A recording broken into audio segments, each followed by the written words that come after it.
So I would like to shift into talking about your time at RedLine and just how did you first learn about the residency? Were you already living in Denver? Yeah. How did that kind of begin? So I moved to Denver 2007. I was 8 weeks pregnant, and I know RedLine started at 2008, and that's when I gave birth.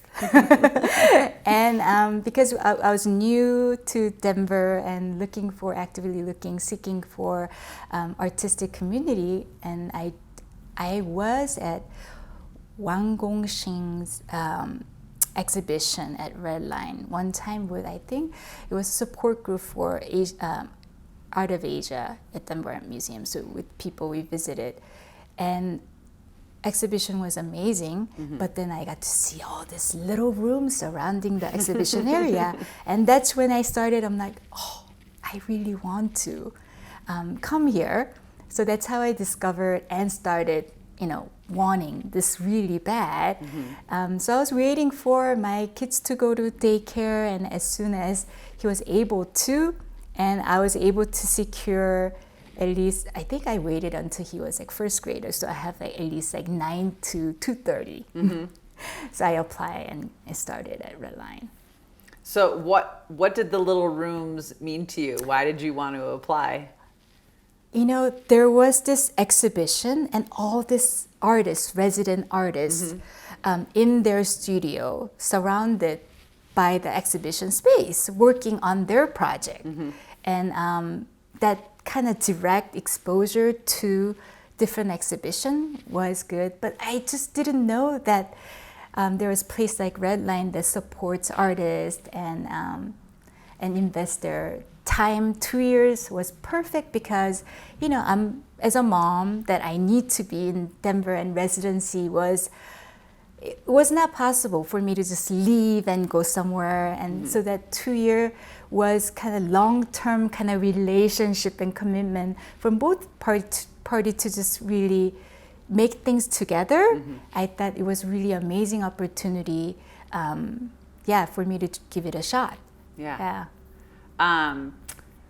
Is there a specific moment? So it sounds like the idea of a community, a place outside the home, this kind of real carving out and professionalizing of all the ideas you had bubbling. So when I was applying, I made my backyard shed office, the art studio, and it had a big window facing my kitchen, and my kitchen had a big window, picture window facing my studio. So this was me in my studio making work, looking at my kitchen. Oh, I should really, make some dinner. And in the kitchen, I'm like, I should have finished the part. My glue was not dry properly. I was in the space looking, each other and thinking, oh, I should have done that. So it wasn't really a happy place. Yeah. So I wanted it to come where other artists are and working, and I thought it would be great because, again, I came here pregnant and became mother. So I had my strong community of other mom, but I wanted to also make artist friends and other network beyond that motherhood.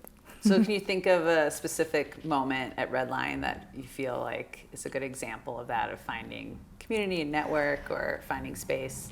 Yeah, RedLine, just having 15 other artists at the same time was great. And RedLine bringing many program into and bringing speakers and curator, critics, and other artists who were little, ahead of you, inspiring you, was good. And just seeing how everyone is really finding their ways, because I was one of the maybe handful of people who came 9 to 3-ish. When was everybody else working? They're coming in at 4:30 after their day job, Yeah. But everyone's so committed to make this happen because they are artists, even though their day job might be something else, teachers or something else, but they are all committed to making this happen because they're artists. And that was really nice because, again, sometimes you know who you are, but it's really nice to be with other people who are, who you are or who you want to be, right? Yeah.